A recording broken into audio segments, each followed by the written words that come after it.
मुंबई शहराच्या गृहनिर्माणाच्या दृष्टिकोनातून सुद्धा खूप मोठे क्रांतिकारक अशा प्रकारचे निर्णय हे घेण्यात आलेले आहेत अध्यक्ष महाराज।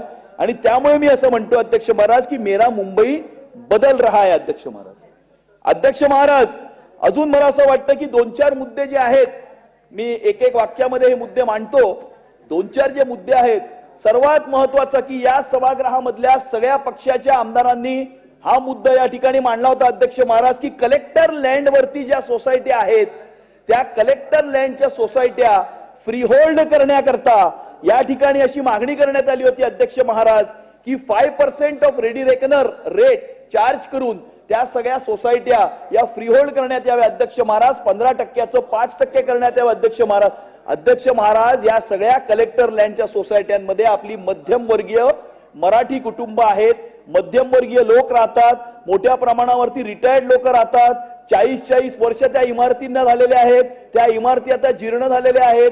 5-10 वर्षांनी त्याला 354 ची नोटीस देऊन त्यांना इव्हॅक्युएशन करण्याची वेळ, डिस्प्लेसमेंट करण्याची वेळ त्या ठिकाणी येणार आहे अध्यक्ष महाराज। आणि त्यामुळे कलेक्टर लँडवरच्या सोसायट्यांना 5% रेडी रेकनरचा रेट देऊन फ्रीहोल्ड करण्याचा निर्णय जो या सभागृहामध्ये रेव्हेन्यू मिनिस्टर साहेबांनी असं जाहीर केलं होतं महसूल मंत्र्यांनी की लवकरात लवकर हा निर्णय घेण्यात येईल अध्यक्ष महाराज। आमची मागणी आहे की लवकरात लवकर येत्या 10 दिवसामध्ये हा निर्णय करण्यात यावा अध्यक्ष महाराज, अशी मागणी मी करतो। त्याचबरोबर ज्या ओसी साठीचे प्रकल्प रखडलेले आहेत, जे 10-15 वर्ष होऊन सुद्धा ज्यांना ओसी मिळेल नाहीये, तर त्यांच्यासाठी एक खिडकी योजना लागू करावी आणि लवकरात लवकर अभय योजना जर का आणली तर निश्चितपणाने ओसी प्रत्येक इमारतीची होईल आणि त्याच पद्धतीने एक चांगल्या पद्धतीने हा विकास माडाच्या रहिवाशांचा त्या ठिकाणी पूर्णत्व असेल। त्याच पद्धतीने मुंबईतील विविध ठिकाणी अशाच प्रकल्प आहेत, म्हाडाच्या वसाहती आहेत, त्याचप्रमाणे कलेक्टर लँडवरील ज्या सोसायटी आहेत त्याच्या बाबतीत सुद्धा मी मागच्या 2-3 अधिवेशनामध्ये सुद्धा बोललेलो आहे। आणि त्याच्यामध्ये सुद्धा 7 मार्चला ते अधिसूचना जी निघालेली होती ती 7 मार्चला त्याची मुदत संपते, ती एक 5 वर्षासाठी वाढवणं फार आवश्यक आहे। कारण हस्तांतरण केल्यानंतर सुद्धा सदस्यांचं हस्तांतरण आहे, त्याच्यानंतर बऱ्याचशा गोष्टी आहेत आणि त्याच्यामुळे या प्रक्रियेला फार वेळ लागतो आणि त्याच्यामुळे शासनाने प्रथम 7 मार्चची तारीख वाढवावी, 5 वर्षासाठी ती मुदतवाढ देणं आवश्यक आहे। त्याचबरोबर ह्याचं जे वर्ग 1 मध्ये आपल्याला रूपांतरित करायचं आहे सोसायट्यांचं, ते लवकरात लवकर करावं। माननीय महसूल मंत्र्यांनी मागच्या वेळेला आश्वासन दिलं होतं लवकरात लवकर हे विचाराधीन सरकारचे आहे, तर त्या बाबतीमध्ये सुद्धा सरकारने लवकरात लवकर निर्णय घ्यावा आणि जेणेकरून 15% पर्यंतची जी वाढ आहे ती 5% पर्यंत आणावी, जेणेकरून सर्व सोसायट्यांना त्याच्यामध्ये दिलासा मिळेल। मग त्याच्यामध्ये स्वयं पुनर्विकास किंवा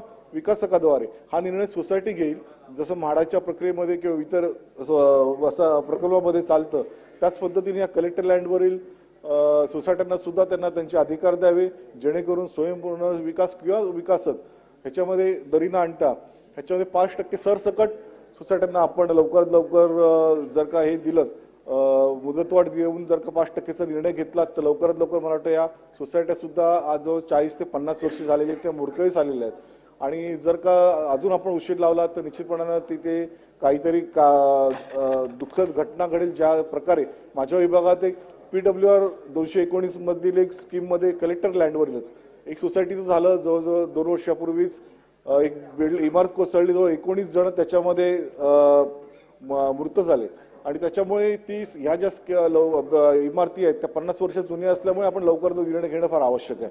PWR मध्ये सुद्धा लवकर निर्णय याच्यामध्ये आवश्यक आहे, कारण त्याच्यामध्ये ज्या गृहनिर्माण संस्था आहेत त्याच्यामध्ये माझ्या सातत्याने पाठपुरावा केल्यानंतर माननीय मुख्यमंत्र्यांनी एक मीटिंग घेतली आणि त्याच्यामध्ये या पुनर्विकास करण्यासाठी GR सुद्धा काढला, पण त्या GR मध्ये अजूनही एक 33 एकराचा जो नियम आहे त्यानुसार जर डेव्हलपमेंट झाली तर निश्चितपणाने लवकरात लवकर त्या पुनर्विकास होईल, पण 33 एकराचा नियम टाकून त्याच्यामधून पुनर्विकास करता येणार अशा प्रकारची GR मध्ये एक सूचना आली आहे ती रद्द करावी, अशा प्रकारची सुद्धा मी विनंती या ठिकाणी करतोय।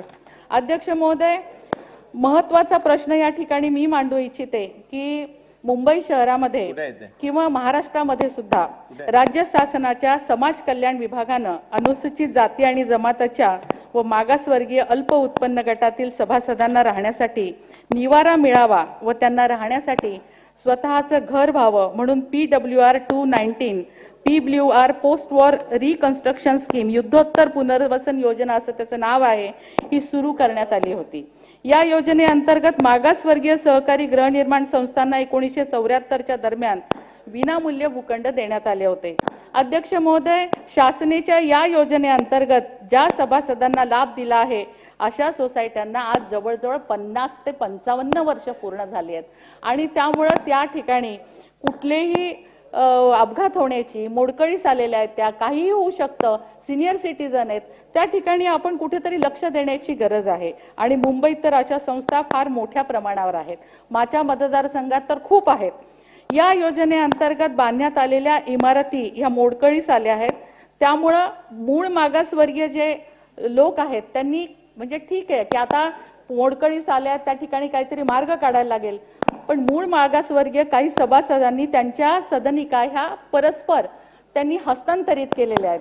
आता शर्तभंग झालेला आहे, परंतु माझी आपल्याकडे मागणी आहे की यातून सुद्धा जे काही 60-70% लोक त्या ठिकाणी असतील तरी सुद्धा आपण यामध्ये काहीतरी मार्ग काढून, जे की समाज कल्याण विभाग आणि महसूल विभाग, मूळ म्हणजे शासनाने सगळं मिळून या ठिकाणी आपल्याला मार्ग काढून दिला पाहिजे, कारण त्यांच्या नावावर या जमिनी नाहीत. शासन स्तरावरून या योजनेअंतर्गत या संस्थेस दिलेल्या जागेकरता अल्प दरात शुल्क आकारून संस्थेस नवीन कायमस्वरूपी वर्ग करावी अशी या संस्थांची मागणी आहे. आणि माझी सुद्धा या ठिकाणी हीच मागणी आहे की अशा सोसायट्यांना आपण मदत केली पाहिजे की ज्या एका चांगल्या म्हणजे आपण ज्याला सोशल अँगल म्हणतो त्या अँगलने आपण या सोसायट्या स्थापित केलेल्या आहेत.